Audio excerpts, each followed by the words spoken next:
Welcome to All Things Policy, a daily podcast by the Takshashila Institution.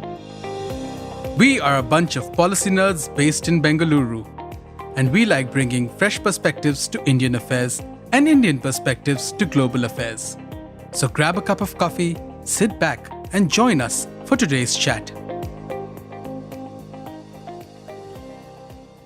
Hi, everyone, and welcome to today's episode of All Things Policy, the daily podcast from Takshashila Institution that takes a deep dive into public policy, current affairs, and geopolitical developments. My name is Maya, and I'm an assistant program manager for Takshashila's postgraduate program in public policy, a comprehensive 48-week hybrid program tailored for those aiming to explore both the theoretical and practical aspects of public policy. Today, I'm joined here by my colleague Astha, who also works with us policy school team.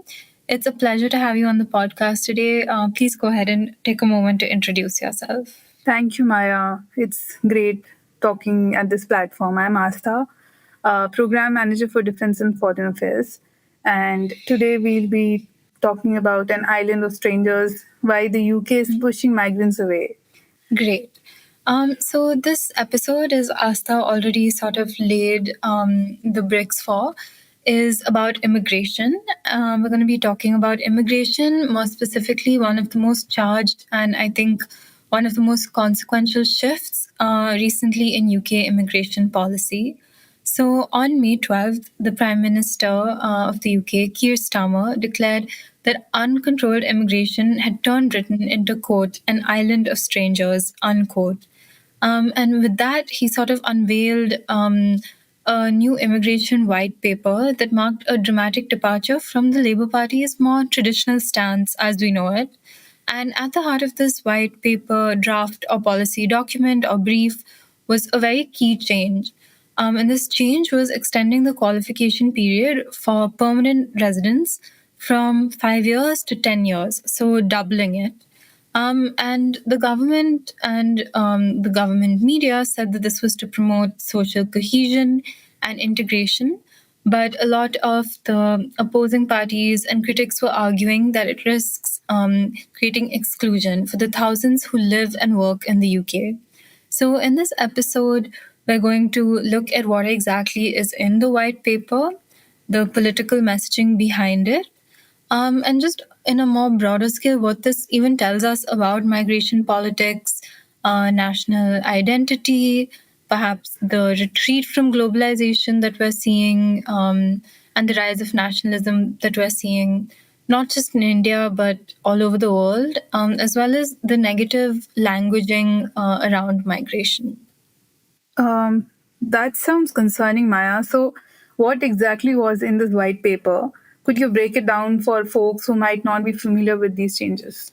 Yeah, so absolutely. I'll talk a little bit about what the white paper proposes and why Indian migrants in particular are facing the heat. So the document in and of itself is actually very blunt and to the point. It kind of laid out a restructuring of Britain's immigration framework completely. And we can see from Starmer's speech that the main goal is to reduce the number of migrants. But beyond sort of the flashy headlines that we're seeing in The Guardian, the BBC, Reuters, all these major publications, the real impact lies in the details. And those details carry serious consequences for people from countries like ours, countries like India, who make up a significant portion of the UK's student and skilled worker population. The most obvious one that comes to mind would be universities. So institutions that admit large numbers of international students, including many from India, will face a new levy. And the government claims this will discourage what they call over-reliance on overseas tuition fees. This is because international students pay a whole lot more than home students. But critics say that this essentially penalizes both universities and students and makes the university funds for research and development and innovation reduced. Then there's employer tax. So British employers who hire foreign nationals, including those on skill visas, will now face additional charges. And this is a move that Starmer says will incentivize domestic hiring, which we can all agree is sorely needed in the UK. But for Indian professionals, especially in professions like tech or healthcare and engineering, this means fewer opportunities to staying in the UK workforce or considering moving to the UK. So we see a huge influx of these skilled workers coming back home, coming back to India. And I just want to take a moment to highlight one of the most, I'd say, threatening or dangerous aspects about this white paper. And it's something known as retrospective risk. So while the white paper outlines a shift from 5 to 10 years to qualify for indefinite leave to remain, or ILR as it's known, it doesn't clarify whether this will apply to new arrivals who are going now or to those who are already there and on the verge of settlement. So people who already have jobs, people who already have houses, apartments, families, who've lived there for a really long time and have considered the UK their home. And that's deeply unsettling, I think, to anyone, no matter what sort of life circumstances are. So these people are sort of left in limbo, unsure whether the rules will suddenly change on them midway and they'll have to find their way back to their home countries. Adding to this, there are also stricter English language requirements. This is a big hurdle for applicants from non-English dominant regions. And there's also a ban on new care worker visas, which hit sectors where Indian nationals have traditionally filled critical shortages. We all know that the NHS is struggling, and having a lack of care workers would make the struggle even worse. And so what I want to drive in is this white paper isn't just a paper. It's a huge policy tweak. And for many, it feels like a wall is going up extremely firmly around Britain's labour market and its institutions. Those are really big changes, Maya. So, a good question to ask is why these changes now? And what does this tell us about the Labour Party's shifting political calculus on immigration, basically? Yeah, that's a great question. And I think the most important question to ask, because that's where the problem and therefore automatically the solution lies. And the question is, why is Starmer, who is a Labour Prime Minister, choosing this moment to sort of strong arm this immigration reform that seems historically aligned with the Tories? And I would say that the answer lies in both pressure on public services, but also political calculation. So, sort of a cocktail of the two. And firstly, I'll talk a little bit about public services. I had mentioned the NHS. Housing is extremely short. The numbers of homeless people in the UK are going up, and public transport systems are stretched thin. If you go to London and sort of try and get on the tube, you'll find that compared to 5 years ago, it's practically impossible to get on the tube. So Starmer's team argues that what he calls uncontrolled immigration is amplifying these issues, especially in urban areas in London, around London. And so this narrative, while contested, has gained traction among segments of the British public and his voters who feel left behind or overwhelmed. But beyond public infrastructure, I think it's important to look at a deeper political undercurrent that's at play. So, between 2020 and 2025, the UK experienced what some are calling the Boris wave, a sharp rise in immigration permitted under Boris Johnson's post-Brexit administration. So, the UK really needed low-cost labour to fill the shortages left by the end of the free movement. And people from countries like India, including many of us, answered that call. So the migrants sort of dove in huge numbers, legally and often under points-based visas to keep the British economy running. I believe that Starmer's trying to distance himself from that era. These new policies are as much about resettling Labour's image as they are about numbers. For years, Starmer has been painted as being comparatively soft, one of the softer prime ministers, soft on immigration as well. And I think he's signaling to the centrist section of voters and even right-leaning voters that the Labour can be tough, Labour can deliver results, and the Labour Party can sort of deliver the UK from maybe the recession that is setting in and that people are starting to accept. And so he's starting to become more serious about borders. In doing so, he's gambling that he can win back what are known as red wall voters who switched to the Conservatives over Brexit and immigration. And it's a delicate balancing act, and the consequences will not be felt just in Westminster, but in classrooms, homes, hospitals, schools, universities across the country. So the most important thing that comes to my mind is what exactly this means for UK. For say next 5 years, for a decade, what does the next few, like even couple of years look like for UK in terms of immigration and like larger economic impact on immigration? So, according to Starmer, the new immigration white paper is framed as a step towards order, integration, and sustainability. But a truth we have to consider is that in trying to appear tough and strong and impenetrable today, the UK might not necessarily be planning for the future. And it might be weakening itself for the years to come. So what do you mean weakening itself for the future? Can you elaborate more upon this? Yeah, so there are a few factors I'd like to break down here. Firstly, I'd say talent. In 2025, immigration isn't just a domestic issue, it's global competition. So, countries like Canada, Australia, and Germany are all racing, the Western countries are all racing to attract skilled professionals, students, and researchers. And the UK is sending out very mixed signals, I think. And it's really starting to become less of an attractive destination. Talent would go where it's welcome, and if the UK isn't doing anything to make its immigrants feel welcome, then it's going to struggle in all these areas. The second would be taxes. The UK simply doesn't have enough working age taxpayers to support its social services.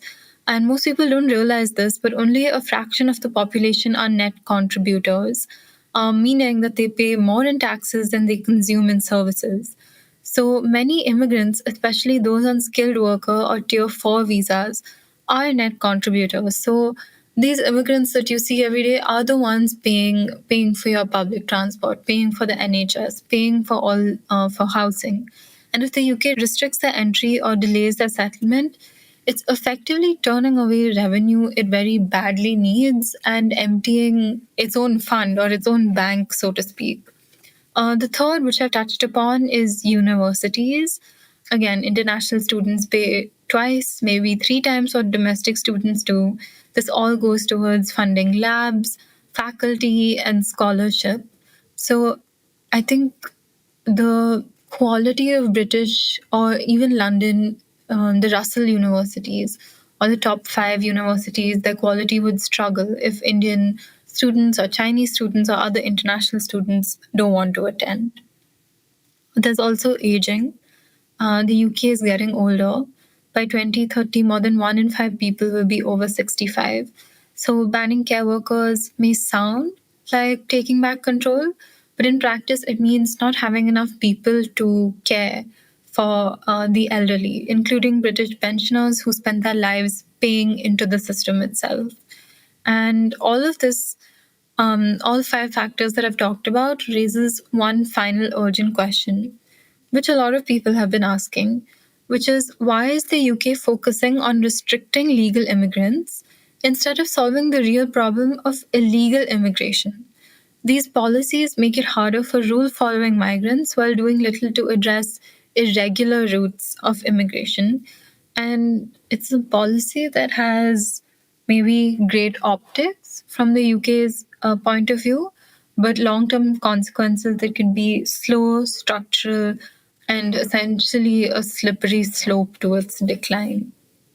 That makes sense, like a lot. Like I couldn't think of these pointers as such. Aging definitely came to my mind when I was thinking of one of these factors that could impact immigration policy. So something I often think about is the negative messaging around migration when a policy like this is passed.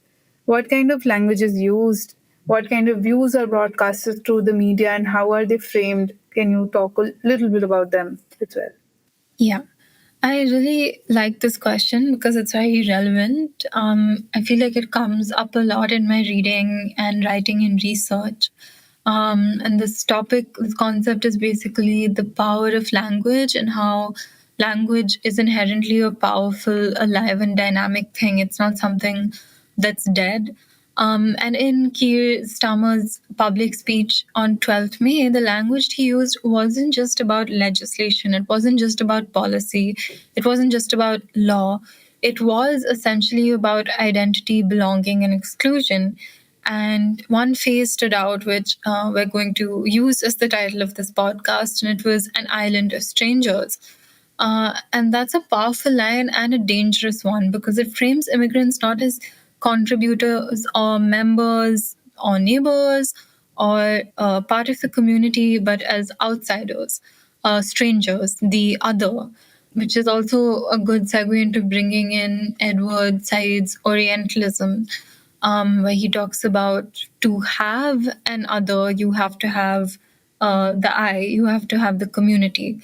So the implication is that Britain is no longer familiar. It's no longer ours, so to speak, because too many people from elsewhere have come in. And Starmer also repeatedly used the term uncontrolled immigration, evoking images of chaos, floodgates, a system out of balance, losing all sense of governance. But to be clear, most immigrants to the UK today arrive through a very tightly controlled legal pathway. There's visas, work permits, sponsorships. You essentially need a folder of documents. Like, you need to be legitimate. So framing that as uncontrolled isn't just misleading. It primes the public to see migration as a threat, even when it really isn't. So this type of negative languaging matters because it hardens public sentiment and it flattens any sort of nuance. In a way, all migrants become one large, nameless, threatening identity or entity, not even identity that's coming to take your job. And it opens the door for harsher laws to be justified on emotional grounds, not empirical grounds. Even terms like the burden on services ignore how migrants staff the NHS, pay into the tax system, and support local economies. They suggest that migrants are users of the system but not builders of it, which simply isn't true. Yes, I see that language can be a tool of inclusion or a weapon of exclusion. And in this white paper, we see how political narratives aren't just written in law, they are written in words. Can you tell us a little bit about how this UK policy fits into larger global trends and what is a bigger picture there? Yeah, I think that's a great question because this definitely isn't happening in a vacuum.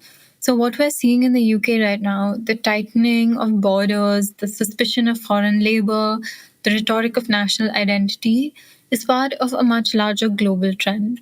Around the world, governments are pulling back from decades of economic and cultural globalization and moving toward what some scholars are calling a new age of fortress nationalism. And this kind of nationalism reminds me sort of the World War One and World War Two, in which you could see it was very much nation against nation, or groups of nations against other groups of nations, or even you could call them factions. And this shift has been debated in academic and policy circles for years, but I think today it's no longer just a theory, it's definitely becoming policy. So I think that the trend is no longer encroaching, the trend is very much here. For example, you can look at the United States, you can see the rising restrictions on student visas, the heightened border security, the political narratives that paint migrants as threats to the American dream and the American way of life. Just thinking about Trump's war on Harvard and the fact that this has been allowed to go unchecked and that this is the kind of news we're seeing and that it's so normal is a really big indicator. Looking at the EU, you can see internal fractures over asylum quotas and increasingly harsh external border enforcement. Even traditionally, migrant welcoming countries like Canada and Australia are now starting to introduce caps and new language tests. Even with India, you could, with our recent Operation Sindoor, you can see that the sentiment was very much one of nationalism in a way that begins to be harmful and in a way that becomes blinding. So, across all these contexts, we're seeing a common thread: the fear of the outsider, pressure to protect domestic labor, and a renewed emphasis on national culture and control. Maybe less of culture and more of control. And the pandemic accelerated this. Closing borders wasn't just a health measure, it was a mental reset on how open we believed our society should be. And it really was an immediate blame game. We could see that even with the sort of sharing of vaccines, a few countries were maybe more giving than we thought they would be. A few countries were less giving than we thought they could be. And so I think this immigration reform sits squarely in this broader post-globalization landscape. I believe this won't be the sort of last thing we'll see from the UK. I think there's going to be many more reforms in many more countries as well. And all of this raises difficult questions. Who gets to move? Who gets to be mobile is a good question. Across borders, who gets to belong, and what kind of world are we building if mobility, that's something that was once so central to life itself, becomes a privilege for the few? Actually, those are great things to sit with and think about, because the way world is evolving, the walls seem to get more narrow. And with that, do you have any more thoughts on this? What do you think should be done with the immigration law? Yeah, absolutely. I will say that immigration does need to be managed, especially illegal immigration. That's dangerous not only for countries but for the immigrants themselves. And no serious policymaker or migrant, for that matter, denies that. Countries have the right to control their borders, to ensure public services aren't overwhelmed, and to prevent exploitation. But what we're seeing with Keir Starmer's 2025 immigration white paper isn't a thoughtful, considered reform.